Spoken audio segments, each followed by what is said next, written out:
You're very welcome to Foundry podcast number 3, and we are delighted today to be joined by the one and only Sarah Mooney. Hello.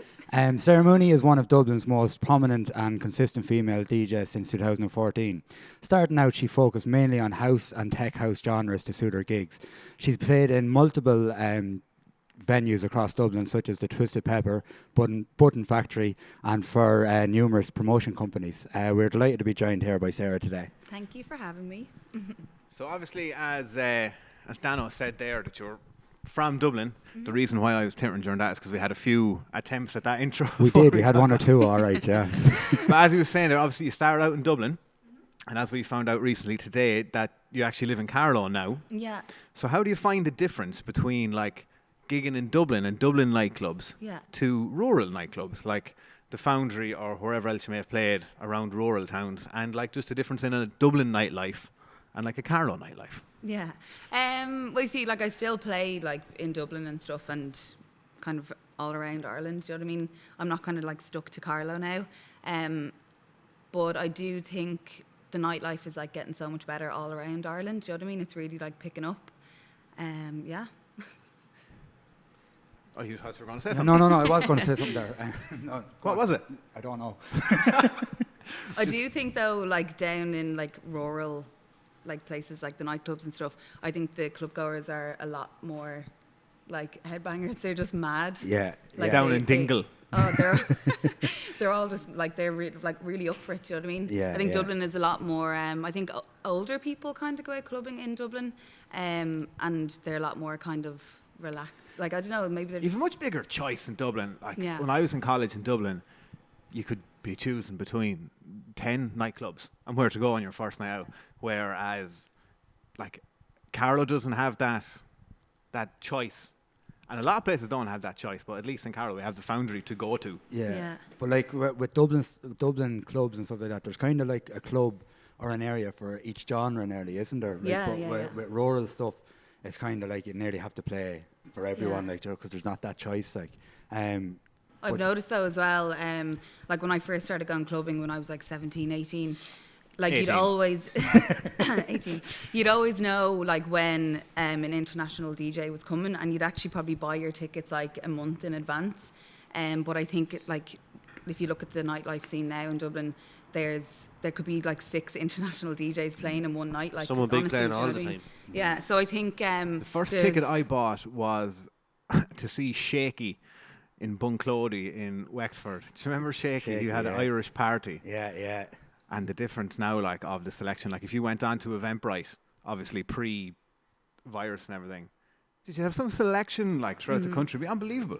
Yeah. Never mind just Dublin. Like if you look through Ragwigs and all the different counties, unbelievable Yeah. what was going on in each town. Yeah, and literally every night of the week, like a rag week.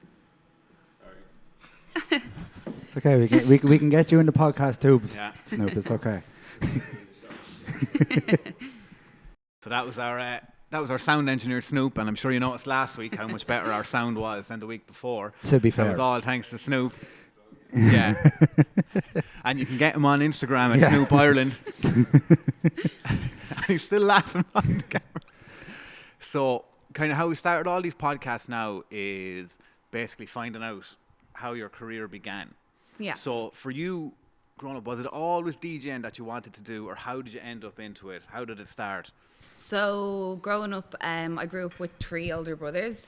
The oldest one actually being like 17 years older than me. So ever since I was in nappies, like I'd be running around in nappies behind them. They'd be getting ready to go out clubbing. Do you know what I mean? So they'd be listening to their music, and I was just always kind of around like dance music. Well, not all just dance music. Like one of my brothers loves like reggae and stuff, and do you know what I mean? Like all different genres. But yeah, so I've always kind of listened to electronic music and stuff. And then my youngest brother, of the like older 3, he's 32. So I remember like the first festivals I went to and stuff were with him and his friends, and I think was it Electric Picnic in 2010, I think it was. We went to see like Buka Shade and stuff. It was just me and like all his friends, and I remember him saying to me, like, can you imagine being like a DJ and playing in front of this many people, or like controlling a room or a crowd with like your favorite music? And that just kind of like planted the seed in my head, and I was like, yeah, I'm going to do that. So yeah, that's how it kind of started. And then how did you get into it? Because I know last week Jen started out that she was just in college doing something else, and then kind of picked up a niche for DJing. So did you pursue DJing from the beginning? Not really. So I like started going clubbing first of all. Oh God. Then there was like these kind of after parties that were on in like warehouses and stuff. So I used to, God, this is awful. I used to like You won't sell tell anyone about wristbands. these. I used to sell wristbands to like the after parties, and I was just always involved in the like nightlife scene. And you get to know people, you get to know promoters, you start working with promoters, like selling tickets, all that kind of stuff. And then one night after one of the parties, we ended up going back to my friend's house party, and like I'd always had it in my head I'd love to DJ, but like I'd never like even touched a set of decks before. And he was like, right, you're going to start playing. And I was like, what? And he's like, go on, just start playing. Like, so for about 3 or 4 hours I was just standing there like I was probably absolutely shite, but yeah, I was just like started mixing, and I got the like hang of it. And then he lent me the decks. Now they were CDJ 1000, so they were like CD. And yeah, just like I brought them home, and I was just like I started getting into it more. But I remember when I was younger, I think I was like 15, I said to my mom and dad, like I think it was like for my birthday or something, I was like, can I get a set of decks? And like I didn't even know like how to use decks or anything, but this is how young I was. Excuse me. Should we wait for after the bell? No, we'll always go like Look that. up for the Angelus. For the Angelus. I remember asking for a set A of good decks. holy DJ waiting I for the know, Angelus. there you go. I asked for a set of decks, and they got me a keyboard, and I was like, what the hell is this? And then I think I asked again when I was like 17 or 18, and I got a guitar. And I was like, what? Like, why won't you get me decks? I don't think they even knew what decks were. But they were like, Sarah, you're going through a phase. Like, when you're 21, 22, you're not going to be listening to this, like, bang, bang music. Do you know what I mean? It's just a Bang, phase. bang music. Bang, bang My music. mother used to say the CD is skipping. That's what she really? used to when she used to It's listen to the stuck. music, yeah. Yeah. But then when I brought home those decks then, I think I was 19 or 20, and then I started getting gigs. Before I even owned a set of decks, I like kind of started being asked to play in clubs, and they were like, right, okay, like maybe she is like serious about it. So then for my 21st, love you guys, they got me a set of CDJ 2000 Nexus and a DJM 900 Nexus. Third time is a try. Yeah. That was fair sound. I know. Like Some set of decks to get for your first decks. it is. It's good. Like it's an unbelievable setup. But at the same time, if I went to play a gig then and there was like CDJ like 800s or something, I was like, where's the screen? Like what's going on? Or, do you know what I mean? Like it is. I think when you're starting off, you're better off getting like the worst ones you can get. So then when you go to play in a club, you're like, oh yeah, like you have really good equipment. And when you were starting out on the decks, like starting out getting gigs and things, we spoke about it last week as well. Did you ever kind of come into any challenges or anything being a female DJ rather than a male DJ? Because Jen said she Yeah. had trouble getting gigs at the start. Yeah, I've never had that problem, but I don't think it's down to being a female. I think there's equally just like it's equally as hard for a guy to get gigs. I think when you're starting off, it is hard to get your foot in the door initially. Yeah. I don't think it's down to gender at all. And I've never had an experience where I've been like I felt like it was because I'm a girl or felt like looked down on or anything ever. So. And how would you recommend getting that foot in the door? Going out, going to parties, like getting yourself out there. A lot of people, you know, like they're recording mixes and they're putting them up, and of course, like that's like useful, like that's good to do or whatever. But like a lot of promoters, like they're so busy, like organising festivals or events, and like a lot of them like won't sit and listen to a full mix. You know what I mean? Like even sometimes people send me mixes, and I will always listen to the mix, but I won't have time to sit down for a full hour or 2 hours to listen to everything. But I will like skip through, listen to their tracks, but I just think for starting off, like you need to go to the club night that you want to play at, get the promoter to get to know your face, like, do you know what I mean? Get to know them on a more personal level, and then they'll have more time for you to like listen to your mixes and help you out. I think like it's interesting that because everybody kind of has a story for when they got to like, you know, starting off to where they are now, and it always takes one person to kind of open that door for you, and then at the same time it's up to you to keep that door open as well, you know what I mean? So it is who you know as well, like, do you know what I mean? But definitely. But at the same time, it is who you know, and you can get into a venue, but it's up to you to stay in that venue, you know, that kind of way. So I think for me, like it was the Bedlam guys. I was always going to all the Bedlam gigs, and I got to know them from like some of the after parties and stuff like that, and they really like gave me that ladder to like get in After there. parties are the key to becoming a DJ, so it seems. Can you remember your first ever gig, where the Yeah. DJ is Sarah Mooney? Yeah, my first gig was a gig called Welcome in the Twisted Pepper. I think it was like their first time running the gig as well, and yeah, I was just so nervous, like so nervous. Actually, you know what? I think I'm more nervous nowadays than I was back then. I think like when you're first starting off, you're like, oh yeah, like it's grand, but then like the bigger gigs you start getting, you're like, oh Jesus, like this is And getting the more real. you get to see in the kind of industry, it's kind of like You kind of start taking it a bit more seriously then. But Do yeah, the that was nerves my kind of first stick around? Like, so last year, you opened Rag Week in Carlow, which was opening a lineup that was headlined by Steve Aoki.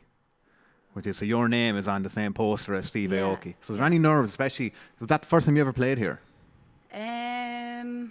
I think it could have been actually, yeah. Because it's a big venue to Yeah. go out, especially on Rag Week. Everyone's going to be wild. Yeah. How was the nerves for that gig? I think like when I'm starting off the night, like when I'm warming up, I'm not as nervous because you can kind of go like you're opening up, so there's no one in the club yet, and then people will start kind of filling in, and you like start taking them on this like little journey. Do you know what I mean? You kind of have their like control of them. Whereas when you're coming on later, you're like, right, I need to keep the tempo up, keep them on the dance floor, keep the energy going. You know what I mean? you need to So go in running nearly, don't you? Like, yeah, yeah, literally, yeah. And then, so we're chatting about a couple of times of those starting out those gigs, like obviously you got one in Twisted Pepper. Did you ever kind of hit up those practice gigs, your 18th, your 21st, 50th, 60th, your 90th, like Dano did? Yeah. Do you have a string of them or any kind of No. bad experience No. with those kind of gigs? I did one 18th, and it was my friend's. I was like, well, I knew her from horse riding, and so they were like, I knew that her and her friends were a bit younger than me, so I kind of, like, I still wanted to play the music that I like, but I didn't have commercial kind of music. Do you know what I mean? So I was playing kind of the likes of like Ben Pierce and stuff. Do you know, it's still kind of like, it's not like mainstream, but it's still like they all knew the songs, like What I Might Do or whatever. But I just think when you're getting requests, oh God, I couldn't deal with it. I was like, they're like, have you got this song? Have you got this? I was like, no, I don't. And I felt so bad. So I was like, are they not enjoying it? Like, I can't like please them because I don't have the music that Yeah, they birthdays want me are to. hard on. They're hard. yeah, like for where you are, like playing up in Dublin and nightclubs and stuff like that, I think it's a different universe, isn't it? Those parties, Yeah. like it's kind It of. is, yeah. But I think as well, like, it's the type of music I grew up listening to. Like, I grew up listening to, like, the likes of Stephen Bodson, Boucachet, Lauren Garnier, do you know what I mean? That's the kind of route I ended up going. Like, I don't know, yeah, that's just the music that I've always So you been had into. always kind of envisioned playing Yeah, house, like, techno, yeah. EDM, whatever it is. Yeah, definitely, yeah. And then, just as you said, the requests, actually, one of the questions that we have down here is, what are the worst song requests you've ever got? Dan O'Reilly, you probably have a few as well. And I've given a few over the years just when I've been out or whatever. What's the worst song request you've ever got where you're just like, no fucking way am I playing that? I remember Trying to think of one. I was with Jonathan Kiley, we were playing, Paddy's actually over there. Can you remember what it was? Yeah. No, it wasn't in Athlone. It was Portlaoise. Coppers. No, I can't remember what it's called. Kavanagh's in Portlaoise, is it? No, In Portlaoise anyway. it was in Portlaoise anyways. But yeah, we were like banging out, we were having great crack, and next thing, like, this girl came up, oh yeah, I actually remember what it was. It was, can you play a song with words in it? And I was just like, oh my God, like, but like we were playing songs that had words, but they were probably just repetitive words, but like, yeah, that's probably just the worst when someone's like, play songs with words in it, because actually a lot of my music doesn't have like Words. words in it, like, Yeah. do you know what I mean? It just doesn't. That's probably the difference between what we were saying earlier about the Dublin and the rural areas, isn't it? Like, Well, we get a lot of. Can you play Westlife? yeah, a lot of Westlife, a lot of cheesy stuff, and But that's the thing as well. Like in Dublin, if you're going to a house night, everybody there is specifically there to listen to house. Yeah. Whereas if you're just on a night out in Carlow, and if we happen to be having a techno night, you could have a crowd of girls who are just out for Yeah, a night out, definitely. and they want to Yeah. just bop around and listen to whatever they want to listen to. So I imagine it is hard to kind Yeah. of find that balance of Oh, it's so hard. I'm a yeah. techno DJ, I Especially wanna in play Ireland, techno. though, I think. yeah, Especially in Ireland. I think like over in the likes of, I don't know, Barcelona and Amsterdam and stuff like. I said Boris there for a second. But I just think over in like other countries, like people will stand there and they'll listen to an 8-hour-long set, and they'll go on this journey with the DJ, like starting at 121 BPM up to whatever. Do you know what I mean? But over here, I just think a lot of people, either they're on a night out with their friends on a hens or stags and they want to hear all the cheesy stuff, or else they, like even like people that are into clubbing and stuff, they kind of just want to go in like full throttle. They just want to be up the front and like, you know, they just want to heavy straight away. That's funny that you said that, because I was thinking as well. I was looking on your Facebook earlier, and you played an 8-hour set recently. Yeah, in Berlin bar, we played for 8 hours. Yeah. So how did that go? How do you prep for an 8-hour set? That's a day's it was work. back to back, so it wasn't. It's actually, I think it's easier when you're playing back to back with someone, because you can't exactly prep. You just go, right, I've got 8 hours. I'm just gonna like throw a load of like tunes on the USB and just go with it. So in Berlin bar, there's a terrace, which is like they can open the doors out onto this like alleyway, and everyone's able to stand out there drinking. It's really cool. And then there's also a basement where it's kind of like dark and real low like ceiling. So we did the first 4 hours. I'm gonna keep talking. Yeah. We did the first 4 hours on the terrace, which was kind of more like house and like tribally Afrobeat kind of stuff. It was really good. So that was from 6 till 10. And then at 10 o'clock we went down to the basement and went like heavier, like more kind of techno and stuff from 10 till 2. Like, is that like an 8-hour set? Like, that's a full day's work. So at any point during that 8 hours, are you just fucking wrecked? And you're like, oh, how long is left in this? Or is it genuinely just bopping for 8 hours? Well, like, I think when you're playing back to back with someone, like, you're able to take that break and be like, oh, I'm just going to run toilet, or you're like, oh, I'm going to run for a fag. It's hard to be in loud music for 8 hours, like. Yeah, no, it is. Yeah, it is. I think though, if you were playing like on your own for 8 hours, because like, have you ever played just on your own for like 3 or 4 hours, and afterwards you're like, yeah, you're wrecked, and your head is just wrecked. You're just like, oh my god, feel like, because you're constantly thinking as well, aren't you? you're like concentrating, with music and stuff like that. Yeah. And then you get into the car and listen to news talk on the way home. That's what I used to do, yeah. Yeah. Like, you must have seen, like, in that 8-hour set, and probably in your whole career as well, like, you must have seen some wild shit on the dance floors at certain points throughout the days. What's the wildest thing you've seen on a dance floor? I genuinely couldn't answer that question. I've actually seen too much. Like, usually, most stuff I just put it to the back of my mind and like repress that memory. Do you know what I mean? Does it ever kind of fuck up your set where you're playing and you look up and God knows what happens? Like, I know Snoop has this fella who follows him around and does backflips at all of his gigs. So, like, do you ever see something and it just kind of throws you out of your loop? Not really. Like, no, like you kind of buzz off it, and like you, like, I don't know, you just get like, I don't know, it kind of gives it a bit of energy. You're like, oh, that's gas and all, and then you buzz with them or whatever. But I think, like, I hate when people are kind of, you know, right beside the decks and like with their hands or like with a flashlight or something, and you're kind of like, I'm trying to concentrate here, like, you know, or like talking or screaming at you. You're like, sorry, one sec. But no, I haven't seen anything too mad where it's like put me off. People don't realise that, I suppose, when they're out. You know, you're mixing, you're concentrating, and people are trying up in your ear and will you play this? And I'm giving you your phone to take a Snapchat from the box. Yeah, take Snapchat. They just, like, in fairness, they just probably don't understand. Exactly, like, that's what I was going to say. I think it's more of a DJ thing than... They're drunk, they're enjoying themselves. Like. Yeah, and everybody kind of, it's the inside kind of joke, really, isn't it? Like that, you know? But as two commercial DJs, you probably would have seen a bit more kind of... I've seen some wild stuff. You've seen some wild stuff, yeah. Very wild. Carrying on. Yeah. Do you have any examples? No, obviously not in two. We won't go into it. You'd see the odd shift here and there. I remember I was in Australia. I was gigging there, and I thought I seen someone die on the dance floor, like, genuinely. Jeez. Yeah. There's a story. Yeah. So it was this lad. There was obviously a fight started or whatever like that. It was a bank holiday weekend there, and this lad got a box anyway. And he fell on the ground, and a lad ran from about 20 metres and kicked him in the head, and they all ran out. Now, I thought he was dead, so I just pulled down the music straight away. I was just like, he's dead, gone. Yeah. He gets up and goes straight to the bar. I swear to God. Like he didn't know what was going on. Obviously, he was a bit hazy at the start, but he was fine after. He was fine afterwards. What song did you come back with? I can't even remember. I was in shock. I genuinely thought. I don't know, but you do see some shady dance moves when you're actually just standing. Do you know what? Was it me and Snoop talking about this before? People can't dance anymore. No, it was me and you. It was me and you. Yeah, they can't dance anymore. Like I like when I first started DJing or whatever like that, it was years ago. Like I don't know about most other, but as a 20-something-year-old white male Irish lad, I have 2 dance moves, and I've been doing them for 10 years. Yeah, but that's what I'm saying. Yeah, but like, And yeah. that's one of them. But the girls with the high heels that just shake the knees, kind of. Do you know that one? Yeah, like, you just, yes. But if you do go back and look at kind of videos of 90s raves, like there was some serious moves being busted out then. Yeah. But if you did that Said there's a nowadays, reason for people would that, though. laugh at you. Huh? If you were doing them nowadays, people would be laughing They at were you. probably being laughed at back then. Probably, yeah, I suppose just the times. But there wouldn't be too much dancing at techno gigs, kind of just a lot of bopping along, going along with the music and everything. Like, it's kind of more of a vibe, isn't it? Like, you kind of create that you kind of do with your music and Yeah. stuff like that. Like, it's But you see it in here when Snoop's playing, people are dancing. With us, it's more of a hands in the air kind of.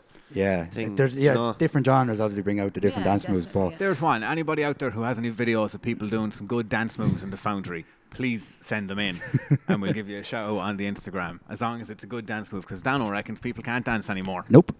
Good man, Dan. And then our next one that we have is your best and worst gig, and why. Oh God. You don't have to say the names So now. John just- Gibbons' best gig was playing in his school gym in the Pres in Carlow, and Jen's best gig was playing in Tomorrowland. So if you have a nice medium there somewhere. God. Something in between the school disco and Tomorrowland. Like. This is hard. The best gig was probably barn dance. I played with my friend Maggie. We went back to back. We were the second last to play. I think Rebuke was on after us, and we were playing the main stage. And just like I've never played to a crowd that big before. Like you couldn't even see like the back. Like it was just like a sea of people, and it was just unreal. The stage had like fire coming out of either side and everything. It was so good. That was probably my favourite gig. But oh God. Now, you don't have to name the club for the worst gig or anything. I would throw someone under the bus. I haven't really had like a really, really bad gig where I've been like, Well, that 18th didn't go too well. yeah, maybe the 18th, just because it wasn't like what I really like wanted to play. Like, do you know what I mean? That was the first time where I've ever kind of done a gig and went, oh, like I can't play what I want. You know what I mean? It was more kind of like a crowd pleaser kind of thing. So this Yeah. week we're going to try something new. So we have gone back onto Sarah's Instagram, and we've gone back through the years, and we've picked out a couple of photos. So we're going to show them to Sarah. She's going to tell us what's going on in them. Oh God. They're not This too is many now. savage. They're not that bad. I don't think. Oh God. So let's get these up for you there now. What if I can't remember? What if I'm like, jeez, I don't remember posting it. That'll make a good story. So, Sarah, there's the first photo. If you could tell us what's going on in that one. Okay, so it's a photo of a very, very I old see woman behind a set of decks. So that was for International Women's Day, I think. I think it was it? Can you look back on the post?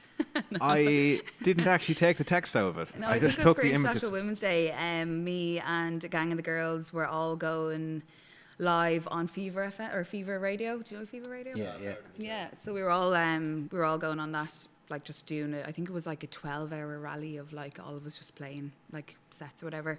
And I just posted that because So you don't know this woman? no, I thought it might have been your mum or your granny or something. You're I after should have teaching how said that. to. Yeah, that's my granny. You know? I should have said that. But sure, no, it's not that exciting. So that was just for International Women's Day. It was, yeah.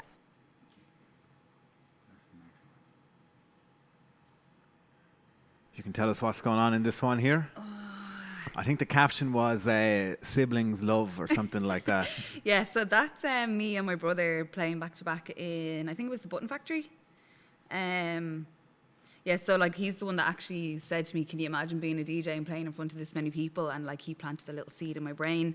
But when I first started gigging, like I just wanted him to play with me because like, I don't know, like he kind of like showed me everything. Like he got me into the whole thing. Was and he like DJing already when you started? No, well, like not really. He had kind of like messed around on decks at like sessions or something probably. But no, he wasn't. But like we used to just love playing back to back together in the house. And then when I started getting gigs, I'd just be like to the promoter, yeah, is it okay if my brother comes along and plays? And they were like, yeah, okay. Was he any good? Yeah, he actually was. He has started producing now as well. So he's after getting me into the producing. And how do you find the producing compared to the playing? Well, it's obviously totally different, but I'm really excited to produce because I think that's when I'll find like my exact sound.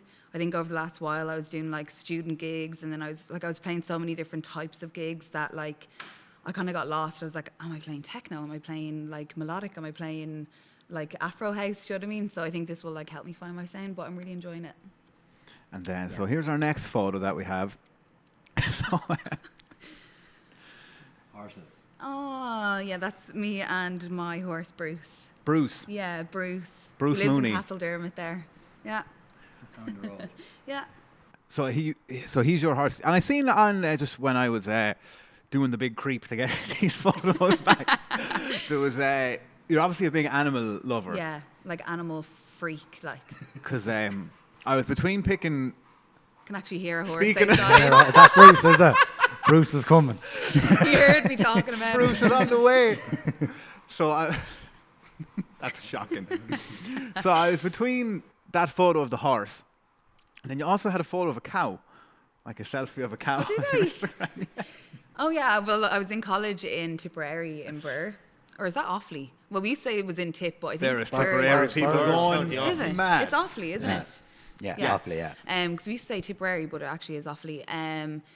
But yeah, I was doing equine business down there, and then I was just like, I actually hate it. I couldn't even look at my horse 'cause, like the hour. Like I was getting up at 5 a.m. to like feed him, and then he'd ride horses during the day, and I was just like, I actually can't do this. Like horse riding is my hobby. It's not like I don't want a career in it. So yeah, then I left there. So that's obviously where I got the photo of the cow.